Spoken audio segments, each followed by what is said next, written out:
या सो आगे हम बात करेंगे कॉर्निया के स्ट्रोमा की। देखो इसको थोड़ा सा हमें समझना पड़ेगा। स्ट्रोमा तो स्ट्रोमा, पहली बात तो कोई भी कनेक्टिव टिश्यू का जो स्ट्रोमा है it mostly is made up of collagen. तो कॉर्निया के स्ट्रोमा में भी जो मेन कंपोनेंट है that is collagen, better known as collagen fibrils. So these collagen fibrils they constitute as much as 71% of the dry weight of the cornea. और जो non कोलेजिनस part है, जो नॉन कोलेजिनस पार्ट है उसको हम बोलते हैं proteoglycans, proteoglycans and glycoproteins. If you want to remember कि ये कौन सी टाइप के होते हैं, so the most common proteoglycan या glycoprotein is keratin sulphate, keratin sulphate. इसके अलावा there is chondroitin sulphate and dermatan sulphate.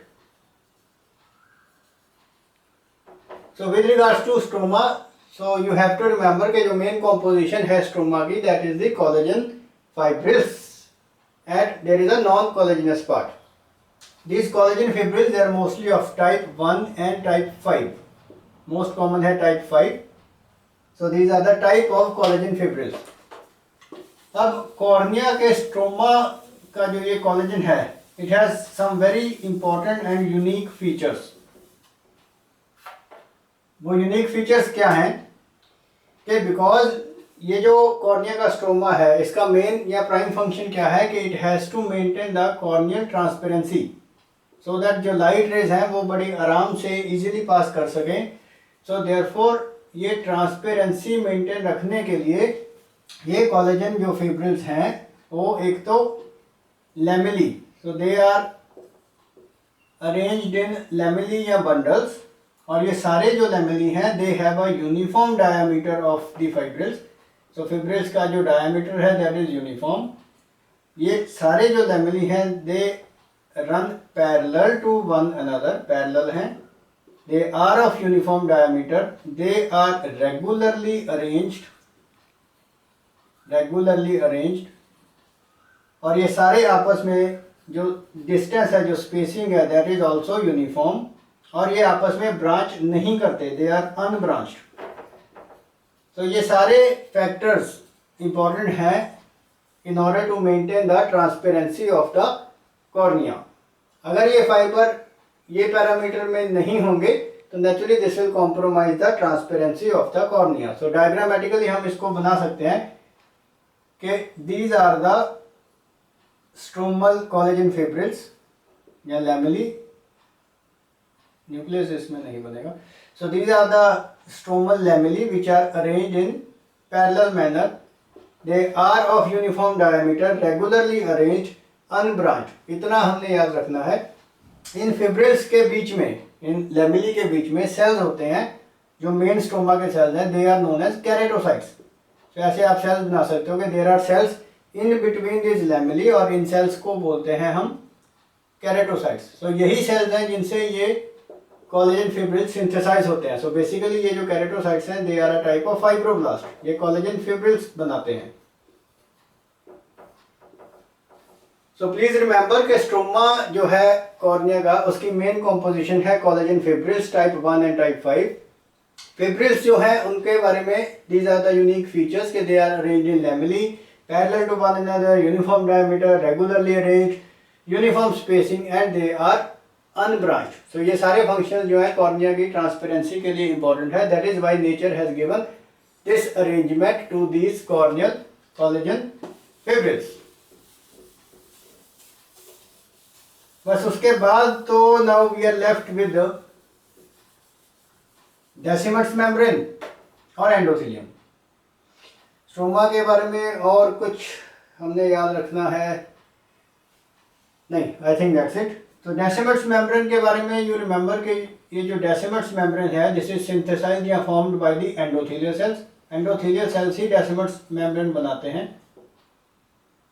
और डेसिमस मेम्ब्रेन की जो थिकनेस है वो थोड़ी सी it increases and reaches its adult levels. So it's around 3 micrometers at birth, and then the thickness increases to around 14 micrometers by adulthood. So Descemet's membrane में type 4 collagen होता है. Descemet's membrane comprises of type 4 collagen. Next we have the endothelium. Now with regards to endothelium, we just need to remember 2-3 points. कि एक तो endothelium जो है, this is a single layer of cells, single layer. Shape wise ये जो cells हैं वो cuboidal हैं, या क्रॉस सेक्शन में देखो तो हेक्सागोनल नजर आते हैं. इंपॉर्टेंट पॉइंट इज कि ये जो सेल्स हैं they are very important in maintaining the transparency of the cornea. कैसे मेंटेन करते हैं that we will talk in our next lecture. पर यहाँ पे हमने सिर्फ स्ट्रक्चर वाइज ये याद रखना है कि the endothelial cells they are single layer, cuboidal और hexagonal, and these cells they are not going to multiply या रीजनरेट. तो ये सेल्स की मल्टीप्लिकेशन या माइटोसिस नहीं होती because they are arrested in the G1 phase of the cell cycle. हाँ, इतना हो सकता है कि whenever there is endothelial loss in one particular area, जो neighboring cells हैं they can migrate there, they can enlarge. So the neighboring cells can however enlarge to fill the gap, but as such the endothelial cells once they are lost they are not going to regenerate. So we have discussed the epithelium in detail, Bowman's layer, stroma, Descemet's membrane and endothelium. बस just एक या दो points और हैं. एक तो कि cornea is avascular, cornea में ब्लड वेसल्स नहीं होती. तो आप पूछ सकते हो कि फिर इसको न्यूट्रिशन कहाँ से मिलती है. तो ऑक्सीजन जो है कॉर्निया को मिलती है टीयर फिल्म से, यानी कि एनवायरनमेंट से या टीयर फिल्म से, और जो रेस्ट ऑफ द न्यूट्रिएंट्स हैं वो आते हैं बाय डिफ्यूजन एक्वस ह्यूमर से. बट कॉर्निया में ब्लड वेसल नहीं होती, कॉर्निया इज एवास्कुलर. और बिकॉज कॉर्निया जो है वो आई के लिए it's a very important part of the I. So nature ने क्या किया है कि कोई भी डस्ट पार्टिकल या कोई भी बैक्टीरिया या एनीथिंग वो अगर कॉर्निया के एपिथेलियम पे अगर जाएगा तो उसी समय the patient is going to have symptoms. तो अगर छोटा सा डस्ट पार्टिकल भी आपके कॉर्निया के ऊपर डिपॉजिट होगा तो you are going to have symptoms. And this is because जो कॉर्निया है दिस इज हाईली या रिचली इनर्वेटेड बाय नर्व्स. तो कॉर्निया में बहुत ज़्यादा नर्व एंडिंग होती है. रादर हम बोलते हैं कि cornea is the highly innervated tissue of your body. तो कॉर्निया पे बहुत ज़्यादा नर्व एंडिंग्स हैं, और ये सारी जो नर्व्स हैं वो सेंसरी हैं, and they are the branches of trigeminal nerve. तो ट्राइजेमिनल नर्व की सेंसरी ब्रांचेज हैं विच फॉर्म अ प्लेक्सिस. अगर आप और डिटेल जानना चाहते हो, so these nerves they are unmyelinated, right, और they form a plexus in the anterior 1/3 of the stroma. So मतलब ये सारी जो नर्व्स हैं मोस्टली एंटीरियर 1/3 ऑफ स्ट्रोमा में होती हैं. पर ये भी कॉर्निया की एक नॉर्मल फंक्शनल रिक्वायरमेंट है, सो दैट अगर कुछ भी कॉर्निया पे डस्ट पार्टिकल या फॉरेन पार्टिकल डिपॉजिट होता है तो immediately because of the presence of so much nerve endings तो पेशेंट को बॉर्डरिंग होने लग जाएगी, पेन होने लग जाएगी. तो इमीडिएटली हम उसका ट्रीटमेंट कर पाएंगे. So this is all you need to know about the basic anatomy of the cornea.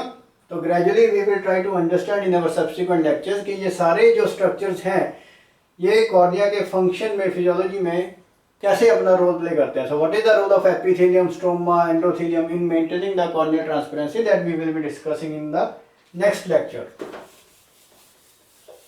तो आप ये सारा कुछ you can see this as a PowerPoint presentation. तो फेसबुक पे यू कैन सी दिस, ये हमारा पेज है ophthalmology space at space home. तो OPHTHALMOLOGY ophthalmology space at AT space HOME home, ये फेसबुक पेज है. और यूट्यूब पे द पेज इज ऑफ्थेल्मोलॉजी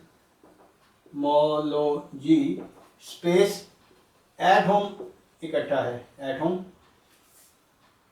और जीमेल पे the mail ID is, now ये सारा कॉन्टिन्यूस है, ऑफ्थेल्मोलॉजी adarshad@home@gmail.com। सो आप अपने कोई भी डाउट, कोई भी query, any suggestion, everything is most welcome. इस पे आप फीडबैक दे सकते हैं। Thank you so much for your patience listening.